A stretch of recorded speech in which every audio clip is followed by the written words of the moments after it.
तो financial literacy के part 2 में आपका स्वागत है। तो उम्मीद करता हूँ आपने इससे पहले वाली जो मेरी फाइनेंशियल लिटरेसी के ऊपर जो वीडियो थी वो जरूर देखी होगी। तो एक बार मैं रिकमेंड करूंगा कि आप वो वाली वीडियो जरूर देख लीजिएगा।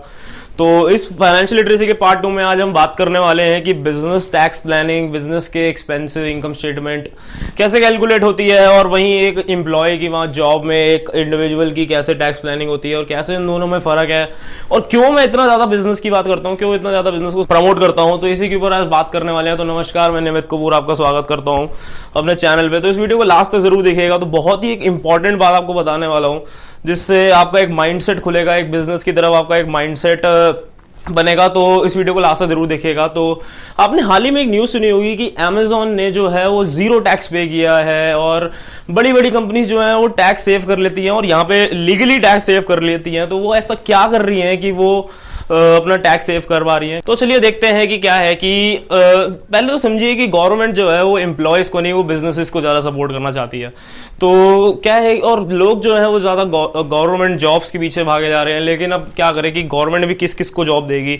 140 करोड़ इंडिया की पॉपुलेशन हो रही है और उसमें से 65 करोड़ 65 करोड़ बंदा जो है वर्किंग क्लास में है। तो सबको एम्प्लॉयमेंट गवर्नमेंट नहीं प्रोवाइड कर सकती। तो सीधी सी बात है। तो क्या इन सबको एम्प्लॉयमेंट कैसे मिलेगी? जाहिर सी बात है, जब प्राइवेट बिजनेसेस कंट्री में खुलेंगे, फॉरेन डायरेक्ट इन्वेस्टमेंट कंट्री में आएगी, तभी इन सबको जॉब्स मिल पाएंगी। क्योंकि अब क्या है कि जब कोई फॉरेन कंपनी, मल्टीनेशनल कंपनी जो है, कॉर्पोरेशन जो है किसी कंट्री या स्टेट में आता है, तो वहां पे जो है वो डायरेक्टली 10, 20, 25 हजार, 30 हजार तक डायरेक्टली जॉब वहां पे खुल जाती हैं। और इनडायरेक्ट जॉब्स की तो गिनती नहीं है, लाखों में भी जा सकती है इनडायरेक्ट जॉब्स। तो गवर्नमेंट तो चाहती है कि बहुत जो है फॉरेन डायरेक्ट इन्वेस्टमेंट जो है कंट्री में आए, जो कि वहां पे लोगों को एम्प्लॉयमेंट वो बहुत ज्यादा प्रोवाइड करेगा। तो फॉरेन डायरेक्ट इन्वेस्टमेंट आने से, फॉरेन इन्वेस्टमेंट आने से जो है वो इकोनॉमिक डेवलपमेंट अपने आप होती है उस एरिया की। वहाँ पे एम्प्लॉयमेंट बहुत बढ़ जाती है, जॉब्स वहाँ मिल जाती हैं, वहाँ की प्रोडक्टिविटी, वो एरिया अपने आप ही डेवलप कर जाता है। तो सारी गवर्नमेंट जो है वो चाहती है कि फॉरेन इन्वेस्टमेंट ज्यादा से ज्यादा उनके एरिया में आए। और यहाँ पे समझिए कि अडानी ग्रुप ने जो था थोड़े टाइम पहले एक अनाउंसमेंट की थी कि वो नोएडा में काफी इन्वेस्ट करने वाले हैं। और जिसके बाद उन्होंने एक चीज और कही थी कि उनका एस्टिमेट है कि 50,000 वहां पे वो एम्प्लॉयमेंट उससे जनरेट हो पाएगी। तो आप समझिए कि 50,000 लोगों की एम्प्लॉयमेंट उनकी इन्वेस्टमेंट से हो पा रही है। तो गवर्नमेंट बिजनेसेस को कितना ज्यादा सपोर्ट करती है। और वहीं अगर देखें कि कोई भी बिजनेस जो है वो किसी एरिया में क्यों जाएगा, जाहिर सी बात है वो इस एरिया में इसलिए जाएगा क्योंकि वहां पे उसकी इनकम ज्यादा होगी, वहां पे उसकी कमाई ज्यादा होगी, वहां पे जहां पे उसको लैंड एक्विजिशन जल्दी मिल जाएगा, जहां पे उसको कम रेट पे लैंड मिल सकता है, या फिर वहां पे उसका सबसे इंपॉर्टेंट टैक्स रेट अगर वहां पे कम हो, टैक्स में रिबेट अगर उसे मिल रही हो, वहां पे एम्प्लॉयमेंट वेज रेट, थोड़ी पॉलिसीज जो है वो उसके फेवर में हो, तो वो वहीं पे इन्वेस्टमेंट करना चाहेगा क्योंकि उसको वहां पे फायदा है। तो यहाँ पे जो है बिजनेस ओनर्स और इन्वेस्टर्स के पास एक अपर हैंड रहता है कि वो चूज कर सकते हैं कि कहाँ पे उनको इन्वेस्ट करना है, जहां और वहीं पे वो ज्यादा इन्वेस्ट करेंगे जहां पे उनकी पॉलिसीज, उनके लाइसेंसेस जो हैं उनको जल्दी मिल सके, वहां पे टैक्स रेट उनके थोड़ा कम हो, और वहां पे एम्प्लॉयमेंट जो है वेज रेट थोड़ा कम हो। तो इन्वेस्टर्स तो वहीं पे पैसा डालेगा। तो इसे ईज ऑफ डूइंग बिजनेसेस कहते हैं। और उसके पास एक चॉइस ऐसी भी होती है कि वो SEZ में ज्यादा से ज्यादा इन्वेस्ट करे, स्पेशल इकोनॉमिक जोन्स में। चूंकि क्या है कि वहां पे टैक्स कंसेशन गवर्नमेंट आपको अपने आप ही दे देती है उस एरिया में। और जैसे दुबई, ओमान, जैसे कतर जैसी की जो कंट्रीज हैं वो टैक्स फ्री कंट्रीज हैं, तो वहां पे भी इन्वेस्ट कर सकता है। अब इंडिया में जो है वो टैक्स रेट जो है, पहले कॉर्पोरेट टैक्स जो था वो 30% था, अब उसे कम करके 25% कर दिया है। तो इससे जो है कि गवर्नमेंट चाह रही है कि बहुत जो है वो प्राइवेट इन्वेस्टमेंट जो है कंट्री के अंदर आए, जहां पे कंपनियां सेटअप करे और यहाँ पे एम्प्लॉयमेंट जनरेट करे। तो इसका बेसिकली ये एक वो है रीजन है। तो अब यहाँ पे एक चीज देखिए कि क्या है कि अब गवर्नमेंट जो है वो उसको अपने टैक्स से मतलब है, उसको अपनी इनकम से मतलब है। तो यहाँ पे वो क्या है कि वो यहाँ पे बिजनेस ओनर से तो पैसा कमा नहीं पाई, वो इतना ज्यादा टैक्स ले नहीं पाई। तो अब क्या है कि अब उसे दूसरी तरफ से कान पकड़ना जरूर आता है। अब वो क्या है कि वो जो भी टैक्स बर्डन जो होगा वो एम्प्लॉयज के ऊपर शिफ्ट कर देगी। तो उसके ऊपर अब हम बात करते हैं कि कैसी उनकी इनकम स्टेटमेंट कैसे दिखेगी। तो यहाँ पे समझिए कि टैक्स ब्रैकेट जो इंडिया की है वो मैं आपको बताता हूँ कैसे है कि 5 लाख तक अगर आपकी इनकम है तो आपको खाली 5% जो है अपना टैक्स देना है। और अगर 7.5 लाख अगर आपकी इनकम है तो ईयरली, तो आपको 7.5% के हिसाब से टैक्स देना है। और अगर आपकी इनकम 10 लाख से ज्यादा है साल में पर ईयर, तो आपको 30% आपको टैक्स देना है। तो यहाँ पे देखिए कि 30% जो है वो आपका डायरेक्टली टैक्स में कट जाएगा, मतलब 1/3 जो है आपकी इनकम वो यहाँ पे कट जाएगी। तो यहाँ पे 1 सेकंड के लिए जो है वो मैं 10 लाख से जो नीचे वाले टैक्स ब्रैकेट है उसको थोड़ा 1 सेकंड के लिए साइड रख रहा हूँ, और 10 लाख के ऊपर की ईयरली इनकम की बात करते हैं तो 10 लाख मतलब आप 30% जो है वो गवर्नमेंट को टैक्स दे रहे हैं। और मैं ऐसा नहीं कह रहा कि टैक्स देना गलत है, टैक्स देना बहुत अच्छी चीज़ है, वो इंडिया की कंट्री की डेवलपमेंट में भी यूज़ होगा, तो बहुत अच्छी चीज़ है, टैक्स देना अच्छी बात है।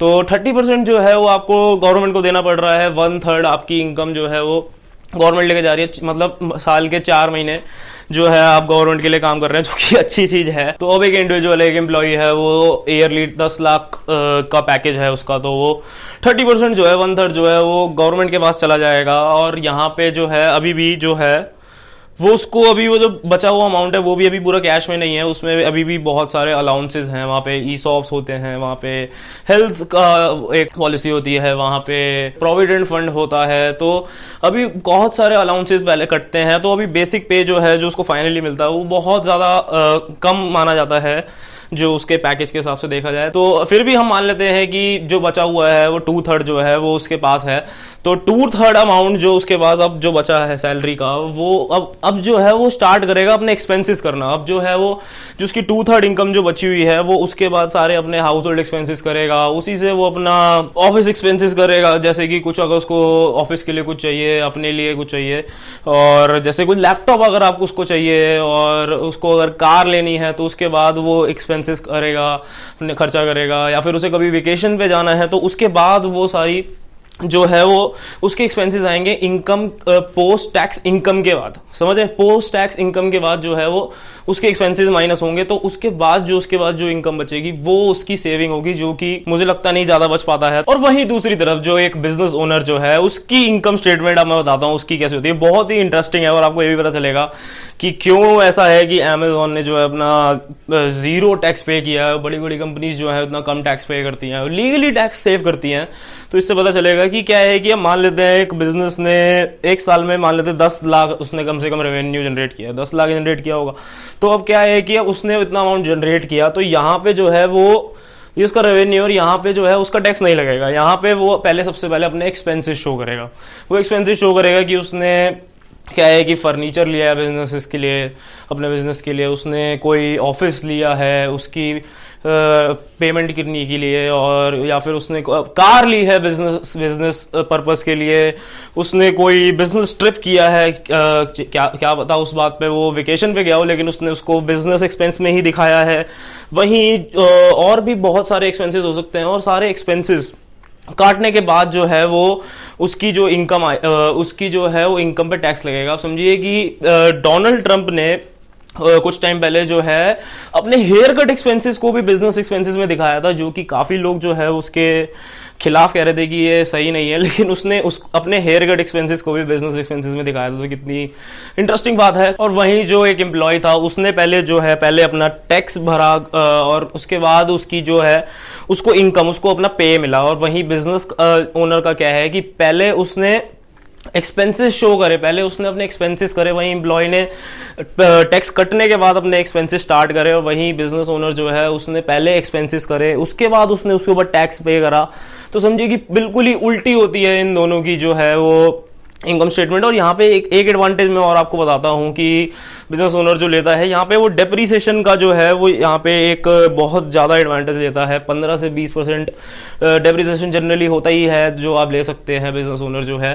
कि क्या है कि एसी के ऊपर आपने ले ली, आपने अपने फर्नीचर के ऊपर ले ली, अपने कार, अपनी लैपटॉप, फिक्स्ड जितने भी एसेट्स हैं उसके ऊपर आपने ले ली, आपने डेप्रिसिएशन का क्लेम ले लिया। आप समझिए कि डेप्रिसिएशन खाली एक अकाउंटिंग एंट्री है, यहाँ से आपकी जेब से कुछ नहीं जा रहा, यहाँ पे खाली एक अकाउंटिंग एंट्री है। जाहिर सी बात है आपका फर्नीचर, आपकी गाड़ी, आपका जो लैपटॉप है वो पुराना हुआ है, उसकी जो है वो रियल वैल्यू जो है गिरी है, लेकिन आपकी जेब से कुछ नहीं जा रहा, तो वो पोस्ट टैक्स इनकम में जो है वो डेप्रिसिएशन को ऐड कर लेता है, तो यहाँ पे उसको 15-20% और ज्यादा उसकी हेल्प हो जाती है। तो यहाँ पे बिजनेसेस को बहुत ज्यादा एक हेल्प मिलती है, और उसके बाद जाके वो जो है वो अपनी टैक्स क्लेम कर पाता है। और कभी कभार तो ऐसा होता है कि उसने एक्सपेंसेस इतने कम शो कर दिए कि मान लीजिए कि उसने 10 लाख अगर उसका रेवेन्यू था और उसने शो करा कि उसने 5 लाख ही जो है उसकी इनकम है, तो समझिए कि उसका जो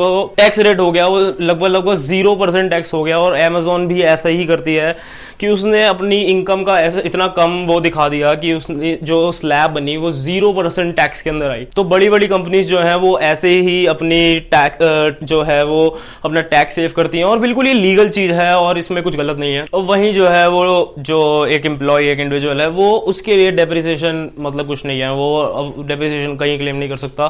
तो इसका एक नेगेटिव पॉइंट ये हो जाता है, और उसको थोड़ा ज़्यादा यहाँ पे टैक्स देना पड़ता है बिजनेस ओनर से जो है।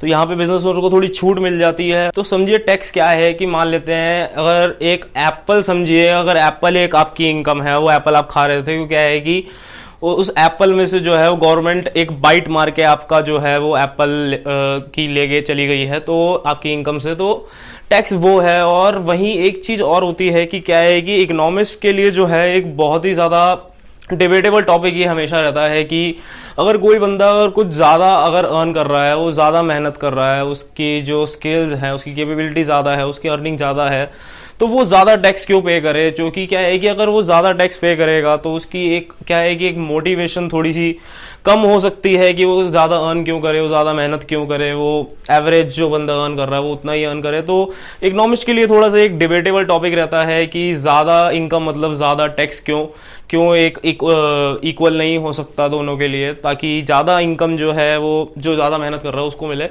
तो एक डिबेटेबल चीज़ रहती है। और वहीं आप समझिए कि एक बिजनेस ओनर को एक पॉजिटिव चीज और मिलती है यहाँ पे, क्या है कि अगर उसने जो है बिजनेस ओनर ने क्या है कि पैसे थोड़े मान लेती है बिजनेस से सेव कर लिए।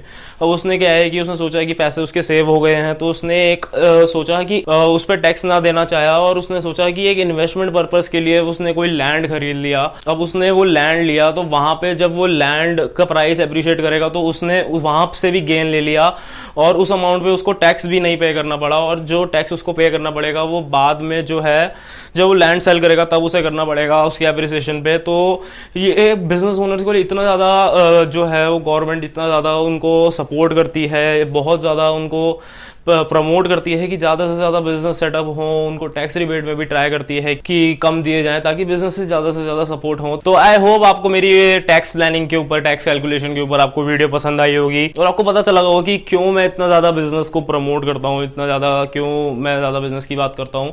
मैं क्या, गवर्नमेंट जो है वो बिजनेस को प्रमोट करती है, तो आप चूज कर सकते हैं कि आपके लिए क्या बेनिफिशियल है, क्या आपके सर्कमस्टांसेस हैं। अब बिजनेस जो है वो काफ़ी ज़्यादा रिवॉर्डिंग तो है, उसकी पर्क्स ज़्यादा हैं, आपको इनकम आपकी ज़्यादा होती है, लेकिन क्या है कि उसमें रिस्क भी बहुत ज़्यादा है। वहीं कोरोना के टाइम पे इतने लाखों बिजनेसेस बंद हुए हैं, और वहीं जॉब्स में भी बहुत ज़्यादा रिस्क है कि लाखों बिजनेस बंद हुए हैं तो करोड़ों में जॉब्स भी गई हैं कंट्री में।